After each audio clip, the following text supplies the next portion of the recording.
Selamat pagi Bapak Ibu Saudara yang terkasih dalam Tuhan. Berjumpa lagi kita dalam program Sarapan Rohani GNH pada pagi yang indah ini, Senin tanggal 16 Oktober 2023. Kita tentu selalu merindukan kebenaran firman Tuhan sebagai dasar yang teguh dalam keseharian kita, termasuk juga pada pagi yang indah ini. Sebelum kita merenungkan kebenaran firman Tuhan, mari kita satu dalam doa. Intinya kami mengucap syukur dan bersukacita atas berkat penyertaan tangan Tuhan, sehingga kami bisa menjalani hari-hari kami, hari lepas hari, dan juga pada pagi hari ini Tuhan telah membangunkan kami dengan keadaan selamat, napas kehidupan yang baru.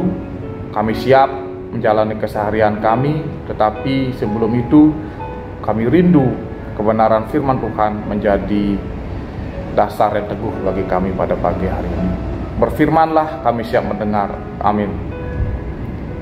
Firman Tuhan kita pada pagi hari ini terdapat dua ayat yang siap menjadi dasar bagi kita.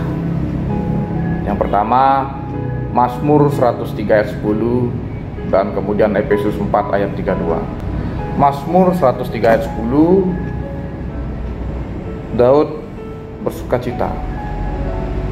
Tidak dilakukannya kepada kita setimpal dengan dosa kita, dan tidak dibalasnya kepada kita setimpal dengan kesalahan kita.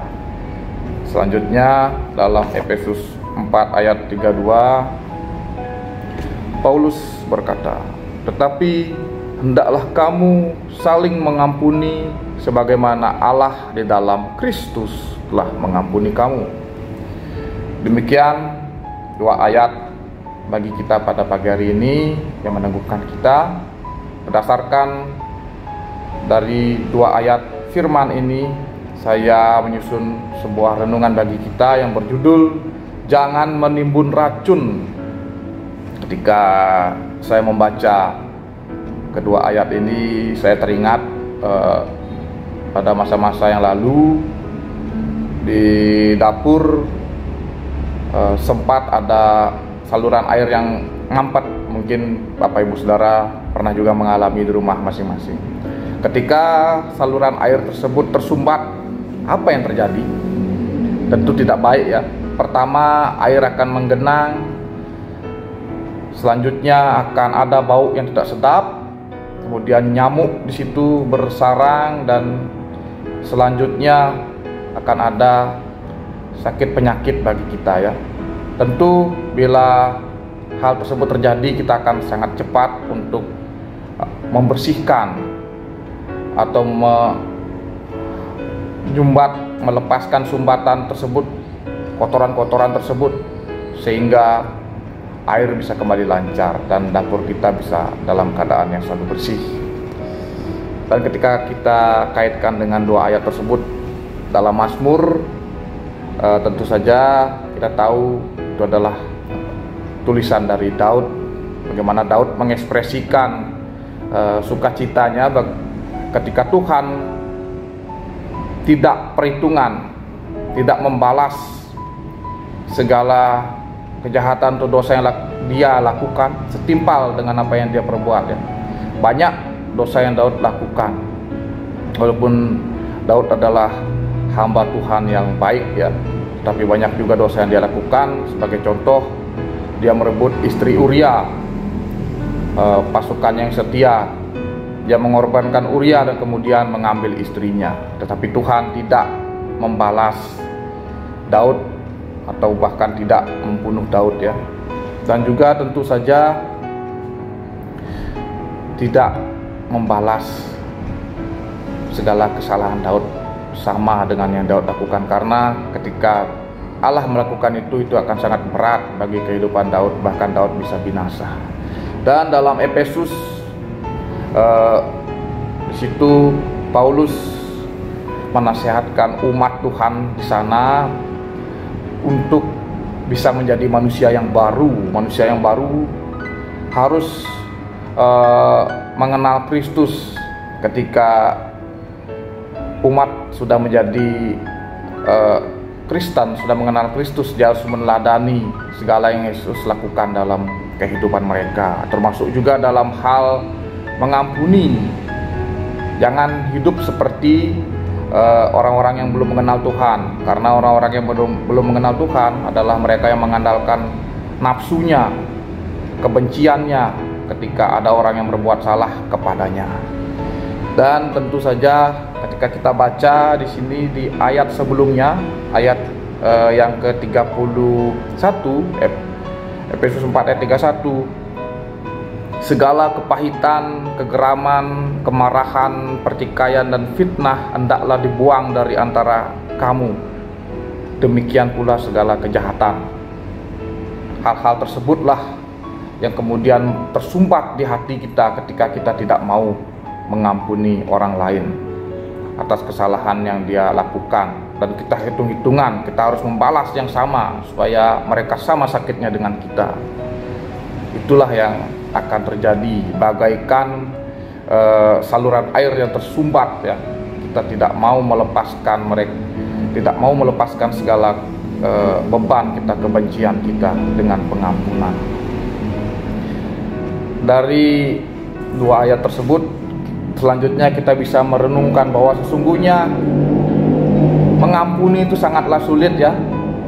Baik meminta ampun ataupun memberi ampun ya. Meminta ampun terkadang kita gengsi ya, terutama dengan orang-orang yang terdekat, orang-orang terkasih, keluarga kita, anak, istri, orang tua, dan juga sebagainya, teman-teman kita.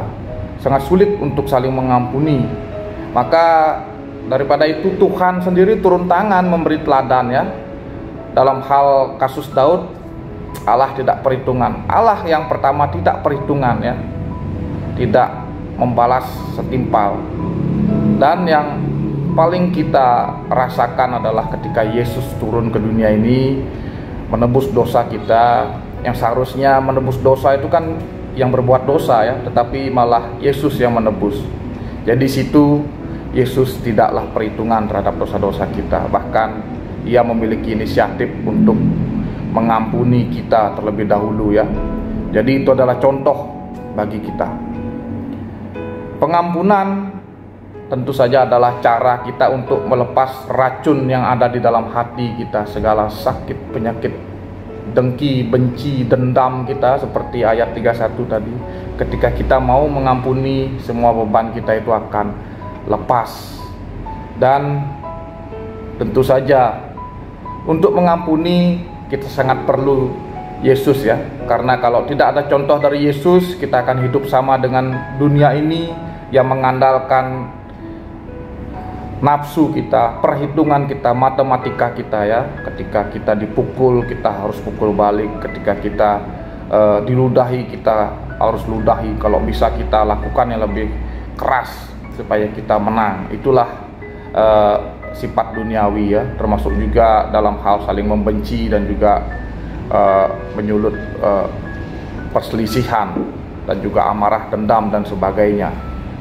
Maka ketika kita sudah dapat merenungkan firman Tuhan, kita memerlukan Yesus, kita harus meneladani Yesus. Maka aktualisasinya dalam keseharian kita adalah yang pertama seperti yang Daud lakukan.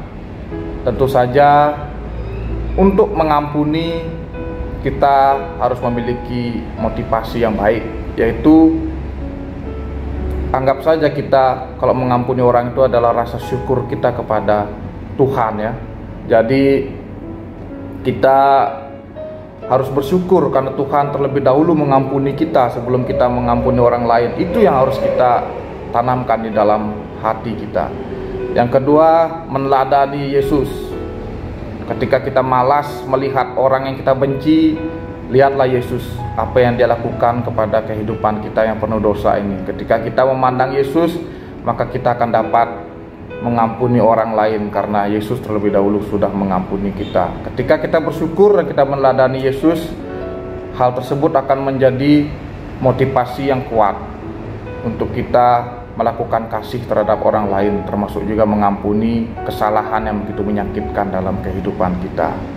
Dan juga tentu saja hidup tanpa pengampunan bagaikan saluran air yang mampet ya, yang kemudian menjadi racun yang dapat membunuh kita, mengambil damai sejahtera dan sukacita dalam kehidupan kita. Dan kasih itu yang berasal dari Yesus itu adalah bagaikan sebuah alat atau tools yang bisa kita gunakan untuk memperbaiki segala hambatan yang menyumbat hati kita untuk mengampuni orang lain. Jadi segala racun yang ada di hati itu bisa keluar ketika kita memberi pengampunan kepada orang lain. Tuhan sudah memberi contoh melalui Yesus Kristus dalam mengampuni dosa. Bagaimana dengan kita? Bila kita merasa sangat terganggu ketika saluran air di rumah mampet dan menjadi bau, lalu kenapa kita masih nyaman ketika kita menimbun kebencian kita kepada sesama kita, ketika kita memulai permusuhan, perselisihan terhadap saudara kita? Tentu seperti ketika kita bergerak membersihkan saluran air yang mampet, begitu jugalah kita harus tergerak berdasarkan kasih Kristus untuk mengampuni, membuang rasa benci yang ada di dalam hati kita. Biarlah firman Tuhan ini menjadi dasar yang kuat dalam kita menjalani keseharian kita. Tuhan Yesus memampukan kita untuk saling mengampuni. Amin. Mari kita satu dalam doa. Biarlah firman Tuhan ini menjadi kekuatan kami.